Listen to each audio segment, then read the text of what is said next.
किसी गांव में एक बुढ़िया रहती थी। वह बहुत नियम धर्म से व्रत रखा करती थी। एक दिन भगवान के घर से यमदूत उसे लेने आ गए।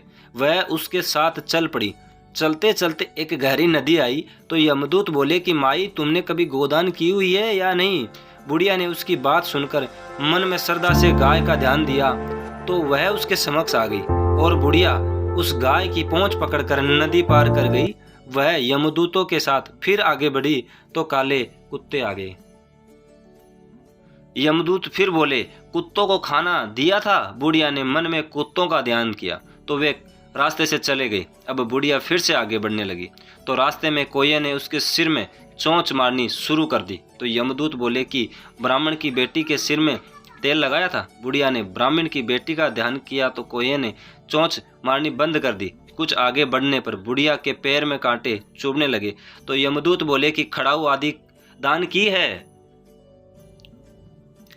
बुढ़िया ने उनका ध्यान किया तो खड़ाऊ उसके पैरों में आ गई। बुढ़िया फिर आगे बढ़ी तो चित्रगुप्त जी ने यमराज से कहा कि आप किसे लेकर आए हो। यमराज जी बोले कि बुढ़िया ने दान पुण्य तो बहुत किया लेकिन धर्मराज जी का कुछ नहीं किया, इसलिए आगे द्वार उसके लिए बंद है। सारी बात सुनने के बाद बुढ़िया बोली कि आप मुझे सिर्फ 7 दिन के लिए वापस धरती पर भेज दो, मैं धर्मराज जी का व्रत और ध्यान करके वापस आ जाऊंगी।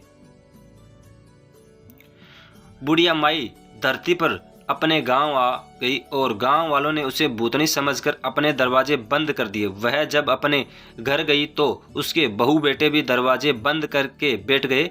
बुढ़िया ने कहा कि मैं भूतनी नहीं हूँ, मैं तो धर्मराज जी की आज्ञा से धरती पर 7 दिन के लिए आई हूँ। इन 7 दिनों में धर्मराज जी की व्रत और ध्यान करूँगी जिससे मुझे परलोक में जगह मिलेगी। बुढ़िया की बातों से आश्वस्त होकर बहू बेटे उसके लिए पूजा की सामग्री एकत्रित करते हैं।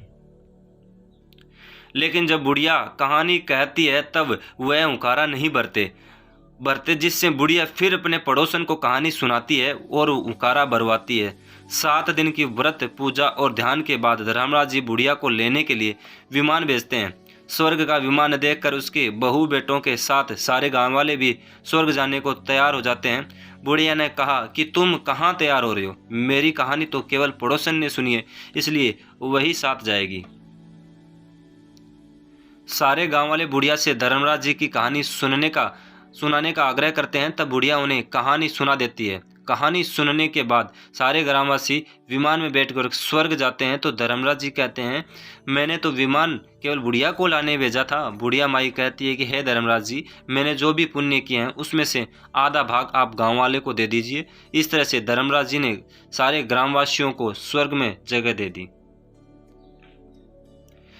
हे धर्मराज जी महाराज, जैसे आपने बुढ़िया के साथ सभी गांव वालों को स्वर्ग में जगह दी, उसी तरह से हमें भी जगह देना। कहानी सुनकर हुंकारा भरने वालों को भी और कहानी कहने वालों को भी जगह देना। जय धर्म।